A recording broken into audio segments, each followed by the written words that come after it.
안녕하세요. 오늘도 성투하시나의 경제전문 BJ 럭키J입니다. 자, 오늘은 한화 지주사 같은 경우 좀 재미가 없긴 해요. 그렇죠? 하지만 제가 봤을 때 요즘에 지주사가 좀 소외를 받지만 조만간 지주사들이 다 같이 한번 급상승으로 갈 날도 오지 않을까 예상을 합니다. 한번 분석해드리겠습니다. 한화.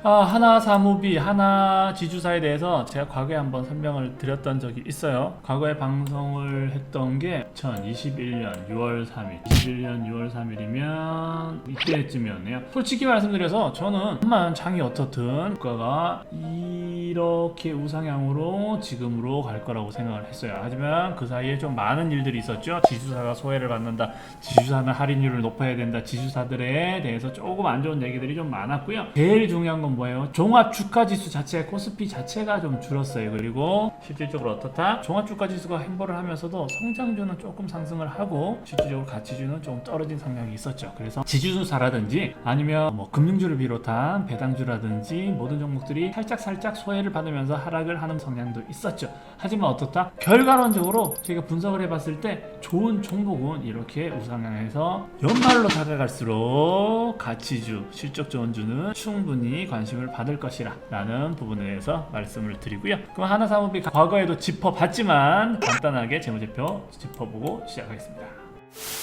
한화 재무제표를 보시면 와, 매출이 엄청나죠? 48조 7천억, 50조 9천억, 코로나도 끄떡없어요. 그렇죠? 52조 8천억을 올해는 추정을 하고 있어요. 제일 중요한 건 매출도 중요하지만 당기순이익이 중요하겠죠? 당기순이익이 어떻다? 4천억, 19년도 900억 밖에 안 됐네요. 여러가지 문제가 있었나봐요. 2천억. 하지만 올해는 어떻다? 과거는 좀 줄어들었어요. 당기순이익이 실질적으로 여러가지 비용 부분이 많이 발생했다라는 거죠. 하지만 지금은 어떻다? 올해 같은 경우 6,600억을 예상을 하고요. 실질적으로 어때요? 1분기가 3천억이 넘었고요. 2분기가 2,400억이 넘었어요. 그러면 이 두 개만 합쳐도 어떻게 된다? 5,400억. 이게 말이 돼요? 말이 안 되죠. 5,400억이면 3분기를 1,200억만 계산을 해도 끝나는 거예요. 그러면 실질적으로 2분기가 증권사 추정치보다 높게 나왔구나. 그리고 이 추정치보다 당기순이익이 더 높게 나올 거구나 라는 부분이 충분히 판단이 되겠죠. 그러면 3, 4분기 모르는데 추정치가 맞을 수 있지 않아요? 증권사들이 왜 레포트를 저랬을까요? 말씀하시는 분들 계실 거예요. 그러면 간단하게 1, 2분기만 분석해 볼게요. 그러면 1, 2분기만 봤을 때 1, 2분기 합하면 5,460억. 그러면 그 숫자는 어떻다? 작년 대비 1, 2분기만 해도 2배 이상, 1, 2분기만 해도 재작년 한 해의 6배예요. 그리고 2018년 당기순이익이 가장 좋았던 그 해보다 지금 상반기만 절반만 했는데도 9년도보다 6배가 높고 작년보다 2배 이상, 훨씬 2.5배 이상 높고 어마어마한 거죠. 그렇기 때문에 어쩔 수 없이 한화 같은 경우에는 주가가 급상승해서 가야 하지만 어땠다? 시장 상황을 고려해서 가기 때문에 제 판단에서는 지금 이렇게 쭉 대각선으로 올라갔어야 맞는데実質적으로 조정을 좀 받으면서 결과론적으로는 상승을 했으니까요. 근데 이 부분이 어떨 것이라고요? 연말이 갈수록 이제 실적을 많이 본 종목들은 배당 부분 때문에 그런 것도 있고요. 실질적으로 어쩔 수 없이 재무제표들을 다 점검을 하는 시기다 보니까 하반기로 갈수록 더 집중을 받을 거라고 예상을 합니다. 자, 그러면 현금 700원씩 배당을 했었네요. 과거에는. 하지만 올해는 어떻게 해야 된다? 작년에 비해서 어떻다? 작년 당기순이익, 재작년 당기순이익의 상반기만 6배니까 하반기까지 치면 거의 10배도 될 수 있고요. 한 8배 이상은 된다고 판단을 합니다. 작년 기준으로는 2.5배가 아니라 하반기까지 포함하면 적어도 3배 이상이겠죠? 그러면 어떻다? 이승현 회장님께서 배당금도 과거 적게 벌던 시절에 700원이 아닌 금액을 좀 많이 높여주겠죠. 하나에 대해서 좋은 점은 과거에도 말씀을 드렸고 지금도 보시면 너무너무 좋은 종목이라는 걸 알 수 있잖아요. 하지만 여기서 매수를 해야 될까? 갑자기 이렇게 급등했는데 매수를 해야 될까? 판단이 안 서시는 분들 제가 매수 타이밍 또 짚어드려야 되겠죠. 솔직히 말씀드려서 이렇게 급등했었을 때는 저는 이 위치에서 절대 매수를 추천드리지 않아요. 매수에서 위로 올라갈 확률도 없지 않아요. 판단상 40% 미만이라고 보지만 절대 이게 성장주가 아니라 가치주라든지 실적 위주로 가는 이런 종목, 특히 우량주 또 대형주 같은 경우에는 윗방향으로 날아가더라도 그렇게 한참 날아갈 확률이 높진 않기 때문에 여기서 저는 매수 추천은 절대 드리지 않고요. 저는 솔직히 말씀드려서 여기서 매도를 했습니다. 왜냐? 이 종목이 안 좋아서 지금 가치가 저평가되어 있지 않아서 매도를 한 게 아니에요. 지금 상황상 제가 봤을 때 5월달 전고점을 한번 뚫어졌기 때문에 일시적으로 무조건 날아가는 것보다 조금 조정을 받았을 때는 밑에서 다시 잡자라는 개념으로 저는 매도를 한 부분이기 때문에 실질적으로 지금 주식을 이 종목을 들고 계신 분들은 저처럼 매도를 잡으셔도 될 것 같고요. 여기서 뭐 매수 생각을 하시는 분들보다는 저희 애청자분들이라면 과거에 이렇게 조정이 됐을 때 이 종목 정말 좋은 종목이랬지, 과거에 실적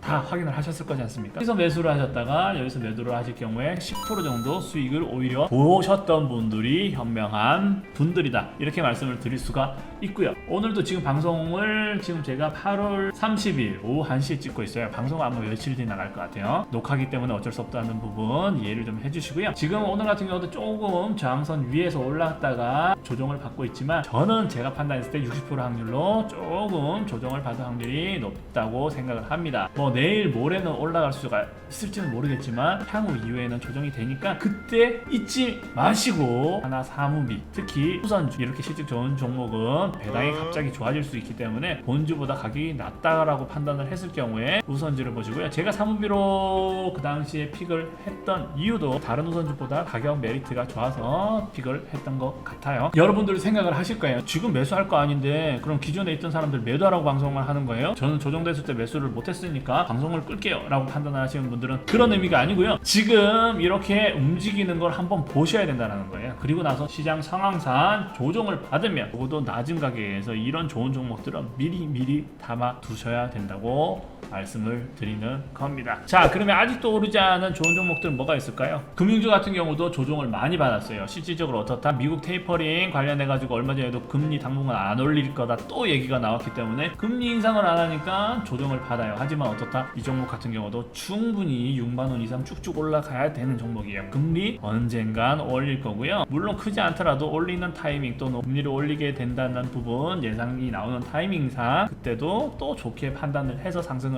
해 갈 거고요. 그리고 그런 걸 다 떠나서 본질적 가치 자체가 금융주 같은 경우 지금 실적이라든지 제가 과거에도 금융주에 대한 부분도 한번 방송했던 거 꼭 한번 찾아보시고요. 가치 자체가 좋기 때문에 이렇게 떨어졌을 때는 매수를 해둬야지 나중에 또 7만원 이렇게 갔을 때 뒤늦게 보지 말라고 말씀을 드리는 겁니다.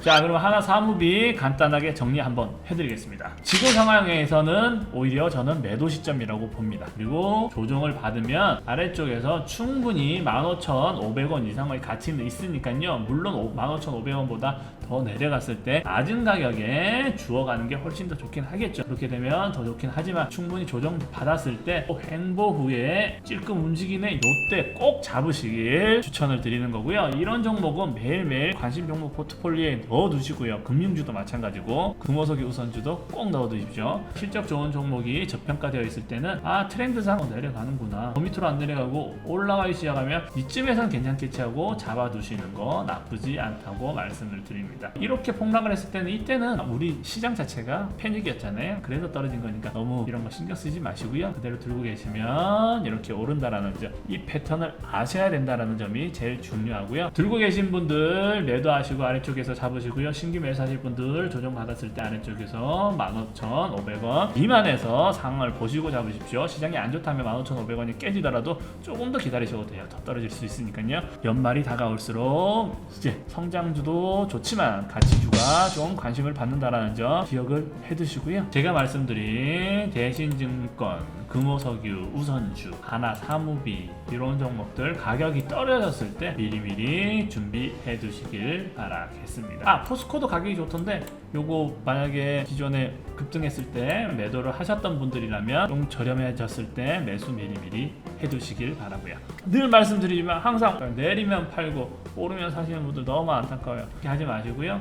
내렸을 때 미리미리 기업 가치를 공부를 해두셨다가 이런 지점에서 사시고 위에서는 매도하시길 바라겠습니다. 이상 오늘도 성타시고요. 경제전문 BJ 럭키 J였습니다.